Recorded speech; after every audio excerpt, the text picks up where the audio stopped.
मेरा नाम परी है। मैं 18 साल की थी और कॉलेज में नई नई गई थी। मेरी जिंदगी उस वक्त बिल्कुल साधारण थी। मैं पढ़ाई में ठीक थी और अपने सपनों में खोई रहती थी। लेकिन कॉलेज की दुनिया कुछ अलग ही थी। वहाँ हर लड़की के पास कोई ना कोई रोमांचक कहानी होती थी। मेरी सहेली अक्सर अपने बॉयफ्रेंड के बारे में बातें करती रहती थी। कोई अपनी सीक्रेट डेट के किस्से सुनाती तो कोई अपने फोन कॉल्स के बारे में बताती। मैं चुपचाप उनकी बातें सुनती रहती थी, क्योंकि मेरी जिंदगी में ऐसा कुछ नहीं था।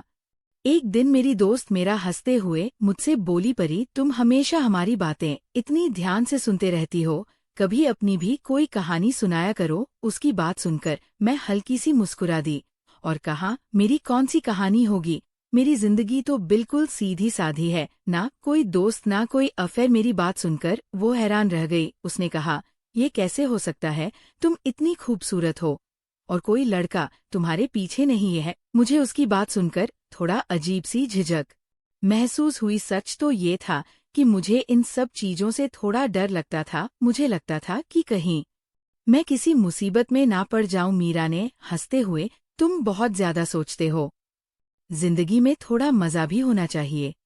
कभी किसी से दोस्ती करके देखो, शायद तुम्हें अच्छा लगे। उस दिन घर आकर भी मीरा की बातें मेरे दिमाग में घूमती रही। मेरी माँ और पापा दोनों ही नौकरी करते थे।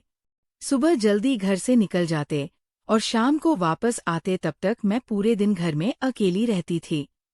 कई बार मुझे लगता था कि काश कोई होता जिससे मैं अपने दिल की बातें कर पाती।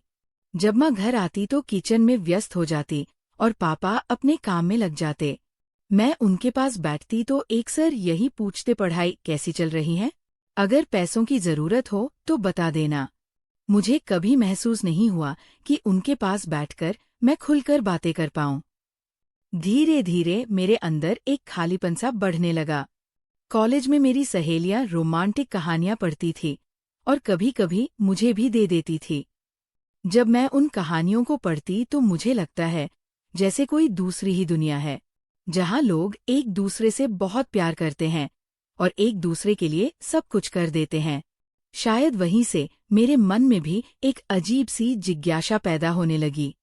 एक रात लगभग 1 बजे मेरा मोबाइल फोन बजा। उस वक्त मैं अपने कमरे में लेटी हुई। पहले तो मैंने सोचा कितनी रात को कौन फोन कर रहा होगा, लेकिन फिर मैंने फोन उठा लिया। उधर से एक आदमी की आवाज आई। उसने किसी का और का नाम लेकर पूछा कि क्या ये उसका नंबर है। मैंने कहा, नहीं, आपने शायद गलत नंबर मिला दिया है। मुझे वही फोन काट देना चाहिए था, लेकिन उसकी आवाज में कुछ ऐसा था, मैं फोन रखने से पहले ही रुक गई। उसने फिर पूछा, तो ये नंबर किसका है? मैंने थोड़ा झिझकते हुए कहा, ये मेरा नंबर है, मेरा नंबर ही है। मेरी ये बात सुनकर बाल का साहस पड़ा और बोला, आपकी आवाज बहुत प्यारी है, क्या हम दोस्त बन सकते हैं? उसकी ये बात सुनकर मेरा दिल तेजी से धड़कने लगा। मुझे समझ नहीं आ रहा था कि क्या कहूँ, लेकिन उसमें मुझे अपनी दोस्त मीरा की बातें याद आ गई। उसने कहा कि कभी कभी जिंदगी में अचानक मिलने वाले लोग भी अच्छे दोस्त बन सकते हैं। मैंने थोड़ी देर चुप रहने के बाद उससे कहा, मैं आपको जानती भी नहीं हूँ, फिर दोस्ती कैसे कर सकती हूँ? वह बोला, दोस्ती करने के बाद ही तो जान पहचान बढ़ती है, आप चाहे तो मुझसे कुछ भी पूछ सकती है। उसकी बातें सुनकर मुझे लगा कि शायद वो बुरा इंसान नहीं है। काफी देर तक हमारी छोटी छोटी बातें होती रही। उस रात के बाद वो अक्सर मुझे फोन करने लगा, कभी रात को, कभी शाम को। धीरे धीरे हमारी बातचीत लंबी होने लगी। अब मुझे भी उसके फोन का इंतजार रहने लगा था। जब भी वो फोन करता, उसकी बात सुनकर मुझे अजीब सी खुशी महसूस होती थी। उसका नाम राहुल बताया था। वह हमेशा बहुत प्यार से बातें करता था, मेरी तारीफ करता और मेरी पढ़ाई के बारे में पूछता। कभी कभी मुझे लगता कि शायद यही वो एहसास है जिसके बारे में मेरी सहेलियां बात करती थी। कुछ ही दिनों में मुझे उसकी आदत सी हो गई थी। मैं दिन में कई बार अपना फोन देखती, कहीं उसका मैसेज तो नहीं आया। एक दिन उसने मुझसे कहा कि क्या मैं तुम्हारी एक तस्वीर देख सकता हूँ? मैं जानना चाहता हूँ कि मेरी दोस्त दिखने में कैसे। उसकी बात सुनकर मैं थोड़ी घबरा गई। मुझे समझ नहीं आ रहा था कि मुझे क्या करना चाहिए। अगले दिन मैंने कॉलेज जाकर मीरा को सारी बात बता दी। मेरी बात सुनकर वो बहुत खुश हुई। उसने कहा, इसमें डरने की क्या बात है? अगर वो तुम्हारा दोस्त है तो तुम्हारी तस्वीर देखना चाहता है, इसमें गलत क्या है? उसकी बात सुनकर मेरा डर थोड़ा कम हो गया। शाम को मैंने अपने फोन में एक साधारण सी तस्वीर खींची और उसे भेज दी। कुछ देर बाद उसका जवाब आया।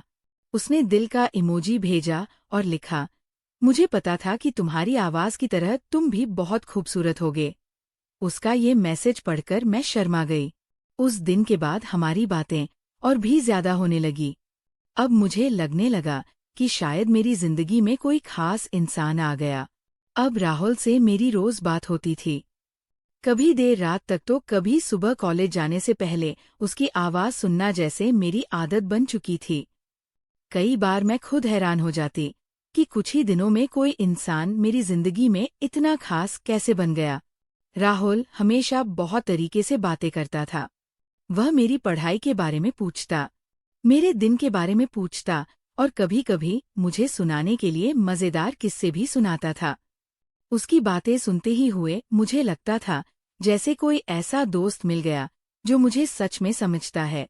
शाम उसने मुझसे कहा, पर मुझे लगता है कि अब हम काफी अच्छे दोस्त बन चुके हैं और सच्चे दोस्तों के बीच कोई राज नहीं होना चाहिए। मैंने मुस्कुराते हुए कहा, हाँ, शायद तुम ठीक कह रहे हो। फिर वो थोड़ी देर चुप रहा और बोला, मुझे तुम्हारी एक और तस्वीर देखनी है। इस बार ऐसी तस्वीर जिसमें तुम मुस्कुरा रही हो। उसकी बात सुनकर मैं हल्का सा शर्मा गई, लेकिन अब तक मैं उस पर भरोसा करने लगी थी। इसलिए मैंने ज्यादा सोचा नहीं और अपनी एक और तस्वीर भेज दी। कुछ ही मिनटों बाद उसका मैसेज आया। उसने लिखा, तुम सच में बहुत प्यारी लगती हो। अगर कभी सामने मिलोगे तो शायद मैं कुछ देर तक बोल ही ना पाऊं। उसकी ये शब्द पढ़कर मेरे चेहरे पर अनजाने से मुस्कान आ गई। अब हमारी बातचीत में एक अजीब सा अपनापन आने लगा। कभी कभी वह मुझे बताता कि उसे कौन कौन सा रंग पसंद है और कौन सा मौसम अच्छा लगता है, और कभी वह मुझसे भी ऐसे ही सवाल करता। एक दिन उसने अचानक कहा कि मुझे लगता है कि तुम्हें हल्के गुलाबी रंग के कपड़े बहुत अच्छे लगेंगे। तुम्हारी तस्वीर देखकर मुझे ऐसा महसूस हुआ। उसकी बात सुनकर मैं हंस पड़ी और कहा, तुम्हें कैसे पता? उसने जवाब दिया, दोस्त क्यों? दोस्त के बारे में इतना तो अंदाजा हो ही जाता है। उसकी उसी रात उसने मुझसे कहा कि मैं तुम्हें एक छोटा सा तोहफा भेजना चाहता हूँ, दोस्ती की याद के तौर पर। पहले तो मैंने मना कर दिया, लेकिन वह बार बार कहने लगा कि ये सिर्फ एक छोटा सा गिफ्ट है, इसमें मना करने जैसी कोई बात नहीं है। काफी सोचने के बाद मैंने उसे अपना पता दे दिया, लेकिन मैंने उसे साफ कह दिया कि गिफ्ट दिन में भेजना, क्योंकि शाम को मेरे माता पिता घर आ जाते हैं। उसने हंसकर कहा, ठीक है, तुम बहुत ही जल्दी तुम्हारा तोहफा मिल जाएगा। उस दिन के बाद मैं हर दिन दरवाजे की तरफ उम्मीद से देखने लगी। आखिर एक दिन दोपहर को दरवाजे पर दस्तकोई में जल्दी से बाहर गई और पूछा, कौन है? सामने एक आदमी खड़ा था। उसकी उम्र लगभग 50 साल के आसपास लग रही थी। उसके हाथ में एक पैकेट था। उसने कहा, आपके नाम का पार्सल है। मैंने जल्दी से पैकेट ले लिया और धन्यवाद कहकर दरवाजा बंद कर दिया। लेकिन पता नहीं क्यों उसकी नजरें मुझे थोड़ी अजीब लगी थी। मैं उस बात को ज्यादा सोच नहीं पाई, क्योंकि मेरा ध्यान तो उस पैकेट पर था। मैं उसे लेकर अपने कमरे में गई और धीरे से खोलने लगी। अंदर से एक सुंदर सा कपड़ा निकला, हल्के गुलाबी रंग का। वह कपड़ा सच में बहुत सुंदर था। उसे देखकर मुझे राहुल की बात याद आ गई। उसे लगता था गुलाबी रंग मुझ पर अच्छा लगेगा। तभी मेरा फोन बजा। स्क्रीन पर राहुल का नमक चमक रहा था। मैंने तुरंत कॉल ली। उसने मुस्कुराते हुए पूछा, क्या तुम्हें तुम्हारा तोहफा मिल गया? मैंने खुशी से कहा, हाँ मिल गया। ये बहुत अच्छा है। उसने कहा, मुझे पता था तुम्हें पसंद आएगा। फिर वो बोला, क्या तुम अभी वही कपड़े पहनकर मुझे दिखा सकते हो? मैं थोड़ा चौंक गई और कहा, कैसे दिखाऊं? वह बोला, वीडियो कॉल पर। उस पल मेरे दिमाग की धड़कन तेज हो गई, क्योंकि आज तक हमने सिर्फ फोन पर ही बातें की थी। लेकिन फिर भी मेरे अंदर कहीं ना कहीं ये उत्सुकता थी कि मैं उसे देखूं, और मुझे देखकर कुछ पल सोचने के बाद मैंने हाँ कर दी। थोड़ी देर बाद वीडियो कॉल की घंटी बजे। मैंने गहरी सांस ली और कॉल उठा ली, लेकिन स्क्रीन पर अंधेरा था। मुझे कुछ दिखाई नहीं दे रहा था। मैंने पूछा, वह अंधेरा क्यों है? उसने कहा, मैं भी खुद को नहीं दिखाना चाहता, लेकिन जल्दी दिखाऊंगा। उसके पास पहले की तरह ही शांत थी और भरोसा देने वाली थी। वह मेरी तरफ करने लगा, कहने लगा कि तुम सच में बहुत अच्छे लग रहे हो। मुझे खुशी हुई कि तुम्हें मेरा दिया हुआ तो वो पसंद आया। उसकी बातें सुनकर मुझे थोड़ा सुकून मिला, लेकिन फिर भी दिल में हल्की सी घबराहट बनी हुई थी। कुछ देर बाद दरवाजे पर दस्तक हुई और मैं घबरा गई। मैंने जल्दी से कॉल बंद कर दी और कपड़े बदलकर बाहर चली गई। बाहर में मेरे माता पिता घर आ चुके थे। उन्होंने मुझे देखा और पूछा, सब ठीक है ना? तुम थोड़ी घबराए हुए लग रही हो। मैंने जल्दी से कहा, नहीं सब ठीक है, और बात टाल दी। उस रात में देर तक सो नहीं पाई। मेरे मन में कई सवाल घूम रहे थे, लेकिन साथ ही एक अजीब सी खुशी भी थी, क्योंकि मुझे लगता था कि मेरी जिंदगी में कोई ऐसा इंसान आ गया जो मुझे खास महसूस कर रहा था। उस रात के बाद मेरी जिंदगी जैसे दो हिस्सों में बंट गई थी। एक हिस्सा वह था जो मेरे घर और कॉलेज की साधारण दुनिया थी, और दूसरा वह जिसमें राहुल की आवाज और उसकी बातें। अब लगभग हर दिन हमारी बात होती, कभी देर रात तक तो कभी सुबह जल्दी। वह हमेशा बहुत प्यार से बातें करता, और मुझे लगता था कि शायद वही इंसान है जो मुझसे सबसे ज्यादा समझता है। लेकिन जिंदगी कभी भी वैसी नहीं होती जैसी हम सोच लेते हैं। कुछ दिनों बाद एक शाम मेरी माँ ने मुझे अपने पास बुलाया। उनके चेहरे पर एक अजीब सी गंभीरता थी। उन्होंने कहा, पर हमें तुमसे एक जरूरी बात करनी है। मैं चुपचाप उनके सामने बैठ गई। उन्होंने बताया कि कुछ दिन पहले जिस दावत में हम गए थे, वहां तुम्हारे पापा एक पुराने दोस्त भी आए थे, और उन्होंने तुम्हें अपने बेटे के लिए पसंद कर लिया। ये सुनते ही मेरा दिल जोर से धिड़कने लगा। मुझे लगा जैसे किसी ने अचानक मेरी दुनिया बदल दी हो। मैंने घबराकर कहा, लेकिन माँ, मैं भी शादी नहीं करना चाहती। मेरी पढ़ाई अभी बाकी है। मेरी माँ ने शांत स्वर में कहा, अभी शादी नहीं होगी। बस रिश्ता तय होगा जब तुम्हारी पढ़ाई पूरी नहीं हो जाती। हम कोई जल्दी नहीं करेंगे। लेकिन मुझे उस वक्त ये सब मंजूर नहीं था, क्योंकि अब मैं राहुल के बारे में सोचने लगी थी। मैंने हिम्मत करके कहा, माँ, मैं किसी और को पसंद करती हूँ और उसी से शादी करना चाहती हूँ। मेरी ये बात सुनते ही कमरे में सन्नाटा छा गया। अगले ही पल मेरे पापा गुस्से से खड़े हो गए। उन्होंने सख्त आवाज में कहा, ये सब बिल्कुल पसंद नहीं है। हम तुम्हारे लिए जो फैसला कर रहे हैं वह तुम्हारी भलाई के लिए है। उनकी आवाज में गुस्सा साफ झलक रहा था। मैं रोने लगी और बार बार यही कहती रही कि मैं किसी और से शादी नहीं कर सकती। आखिरकार मेरी माँ मुझे पकड़कर मेरे कमरे में ले गई और दरवाजा बाहर से बंद कर दिया। उस रात में बहुत रोई। जब राहुल का फोन आया तो मैंने सारी बात उसे बता दी। उसने कुछ देर चुप रहने के बाद कहा, पर अगर तुम सच में मुझसे प्यार करती हो ना, तो हम एक रास्ता निकाल सकते हैं।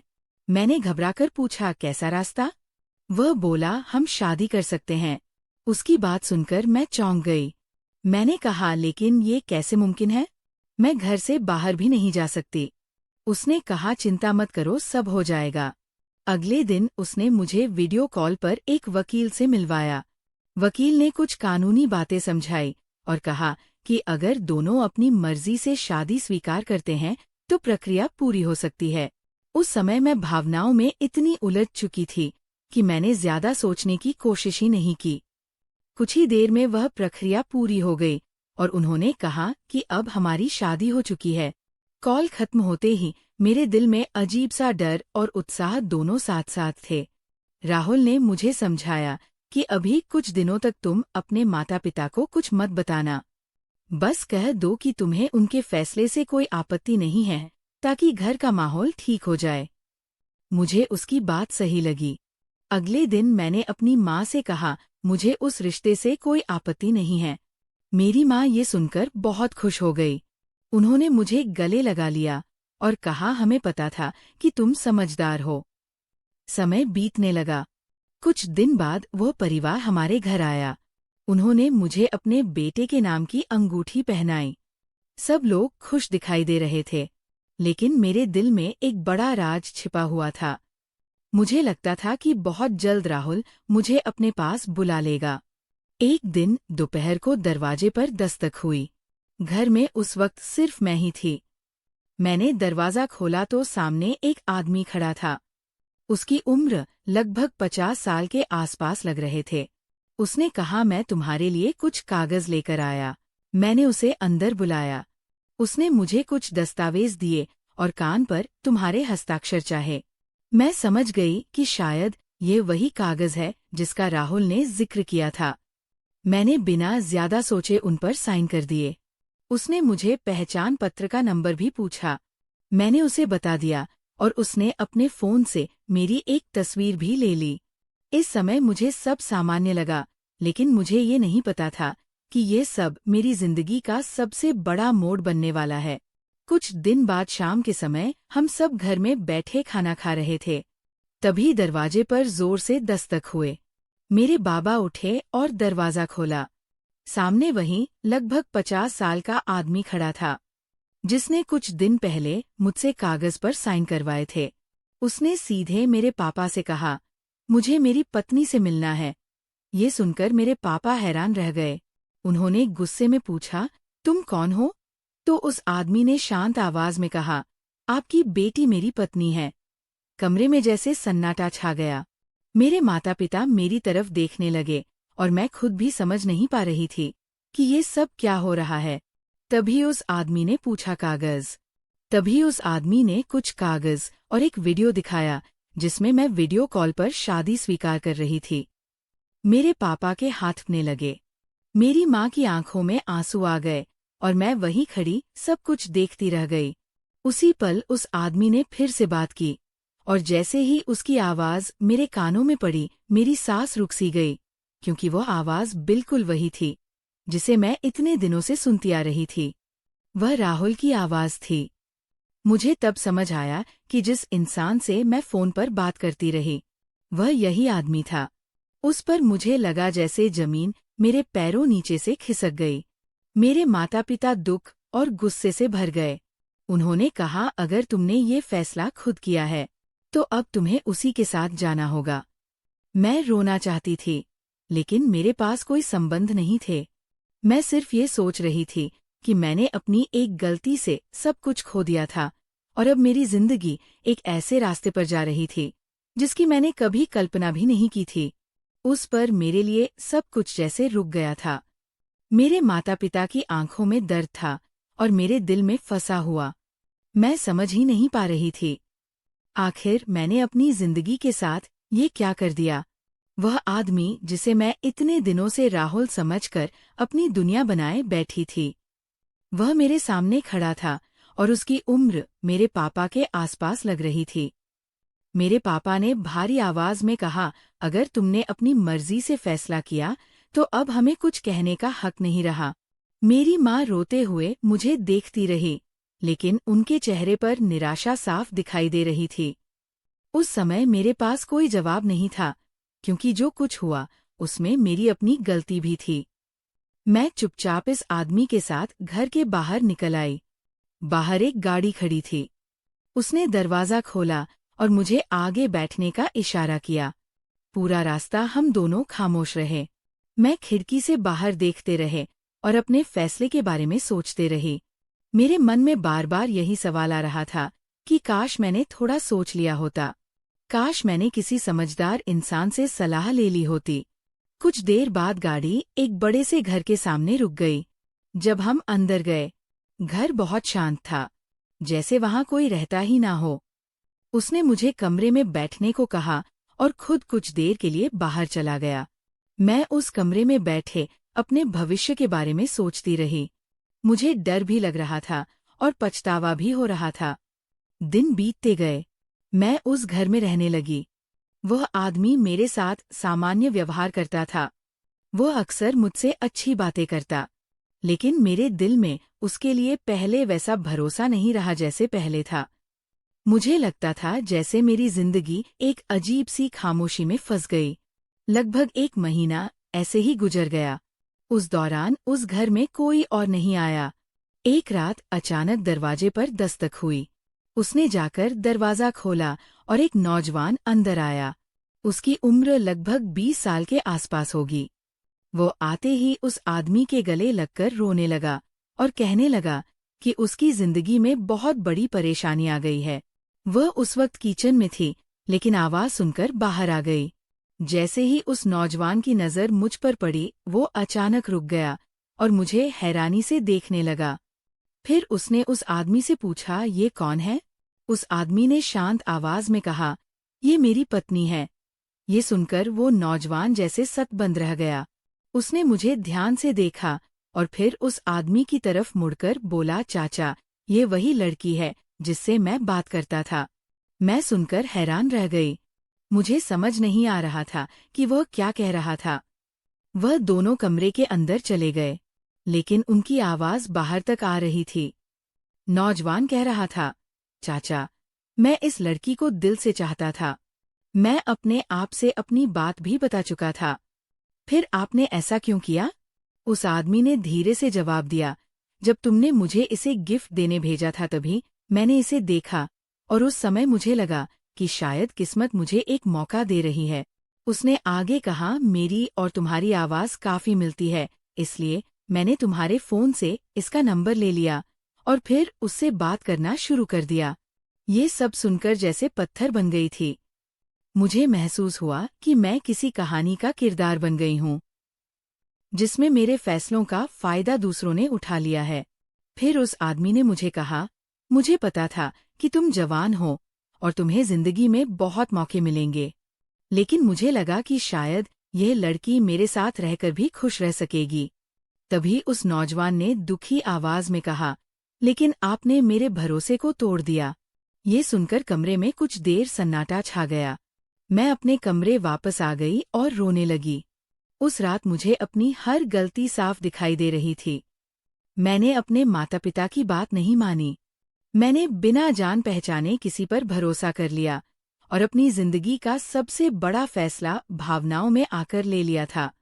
अगली सुबह जब आईने के सामने खड़ी हुई तो मुझे लगा जैसे मैं पहले वाली मासूम लड़की नहीं रही।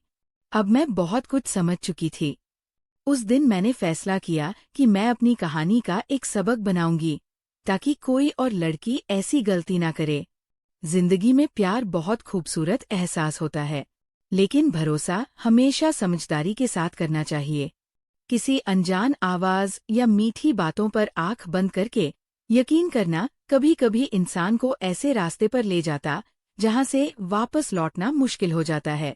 मैं आज भी यही सोचती हूँ कि अगर उस दिन मैंने थोड़ा धैर्य रखा होता, अपने माता पिता से खुलकर बात की होती या किसी समझदार इंसान से सलाह ली होती, तो शायद मेरी जिंदगी की दिशा कुछ और होती।